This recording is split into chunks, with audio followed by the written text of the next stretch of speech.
ওই ডিনার সাথে হাত মিলিয়ে সোহাগের ক্ষতি করতে চায় তিয়াস। এবার আড়াল থেকে সমস্ত সত্যিটাই জানতে পারলো সূর্য। হ্যাঁ বন্ধুরা, আমরা এমন চমক দেখতে চলেছি সোহাগের ধারাবাহিকের পরবর্তী আপডেটে। তোমরা যারা নতুন আছো তারা কিন্তু অবশ্যই পুরো ভিডিওটি দেখার আগে চ্যানেলটি সাবস্ক্রাইব করতে ভুলো না। তো চলো বিস্তারিত জেনে আসি। তিয়াস হঠাৎ করে যে এই বাড়িতে এসেছে এটা আর অন্য কারো কাজ নয়, এটা হলো ওই ডিনার কাজ। ওই ডিনাই ইচ্ছে করেই এই তিয়াসকে এই বাড়িতে পাঠিয়েছে শুধুমাত্র সোহাগ ও সূর্যের মাঝখানে ভুল বোঝাবুঝি তৈরি করার জন্য এবং ওদেরকে আলাদা করার জন্য। অপরদিকে দেখা যায় ডিনাও খুব ভালোভাবে জানতো যে তিয়াস কতটা পছন্দ করে সূর্যকে, আর এই সুযোগটাকেই কাজে লাগিয়েছে ডিনা। সে যে কোনো ভাবেই হোক ওই সোহাগের কাছ থেকে সূর্যকে আলাদা করবে আর তারপর নিজেই ওই তিয়াসকে ঘাড় ধাক্কা দিয়ে ওই বাড়ি থেকে বের করে দেবে এবং শেষ মুহূর্তে সূর্য তারই হবে। এমনটা ভাবতে ভাবতেই মুখে হাসি ফুটে ওঠে। অপরদিকে দেখা যায় তিয়াস ডিনার কথা মতোই কাজ করতে শুরু করে দেয়। সে প্রথমে সকলের সামনেই সোহাগকে ভালো মনে করলেও সূর্যের সামনে সে বারবার করে শুধু সূর্যের কাছেই চলে আসে এবং সূর্যকে বারবার করে জড়িয়ে ধরে যেন সোহাগ কোনোভাবে এটা মেনে নিতে না পারে এবং এই বাড়ি থেকে যেন খুব তাড়াতাড়ি চলে যায়। আর এই সমস্ত কিছুই সূর্য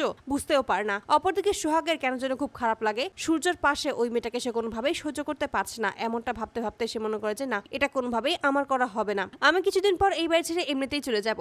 আর এতে করে এই সমস্ত ভেবে আমার সময় নষ্ট করার কোনো প্রয়োজন হয় না। আমি শুধুমাত্র যে কাজ করার জন্য এসেছি সেই কাজটা করলেই সমস্ত কিছু শেষ হয়ে যাবে, তারপর আমি চলে যাব একেবারের জন্য। অপরদিকে একা একাই তখন চলে আসে ওই তিয়াস সূর্যের ঘরে এবং সেখানে আসার পরেই সূর্যকে আড়াল থেকে দেখতে থাকে এবং তখনই মনে মনে ফোন দিয়ে যে এবার যেভাবেই হোক না কেন আমাকে এই সূর্যকে কেড়ে নিতেই হবে, এই সোহাগের কাছ থেকে আমার ভালোবাসা আমাকে উদ্ধার করতে হবে। আর এই সমস্ত বলেই হাসতে থাকতে শুরু করে। ঠিক সেই মুহূর্তে সূর্য যখনই বাইরে বেরোবে তার আগ মুহূর্তেই নিজের ঘরে চলে আসে ওই তিয়াস। কিন্তু হঠাৎ করে কি মনে করে যেন সূর্যের মনে পড়ে তার দরজার বাইরে কেউ একজন ছিল, তাই যখনই বাইরে আসে ঠিক তখনই কাউকে দেখতে পায় না। ঠিক তখনই দেখতে পায় কি একজন ছুটে চলে যাচ্ছে ওই তিয়াসের ঘরে। ঠিক তখনই সেও নিজে চলে আসে এবং সেখানে আসার পরেই আড়াল থেকেই শুনতে পায় তিয়াসের কণ্ঠ এবং তখনই শুনতে পায় যে তিয়াস কারোর সাথে কথা বলছে। ঠিক তখনই শুনতে পায় যে তোমার কথা মতোই আমি এই বাড়িতে এসেছি এবং এবার ওই সোহাগকে এই বাড়ি থেকে অবশ্যই তাড়িয়ে ছাড়বো। তুমি কোনো চিন্তা করো না ডিনা, এবার আমি আমার এই উদ্দেশ্য সফল করবই। আমি আমার সূর্যকে অবশ্যই আমার কাছেই নেব, তুমি কোনো চিন্তাই করো না। ওই সোহাগকে কিভাবে এই বাড়ি থেকে বের করে দিতে হয় সেটা আমার খুব ভালো করে জানা আছে। আর এতে করেই তখন সূর্য বুঝতে পারে আসলে এই সম্পূর্ণটাই হলো ওই ডিনার চক্রান্ত। ওই ডিনা ইচ্ছে করে তিয়াসকে এতগুলো বছর পর এখানে পাঠিয়েছে আর তার মাধ্যমেই এবারও আমাদের ক্ষতি করতে এসেছে, কিন্তু আমি থাকলে সেটা কোনোভাবেই হবে না। তো বন্ধুরা, তোমরা কি চাও যেন এবার এভাবেই ওই ডিনার সাথে যে হাত মিলিয়েছে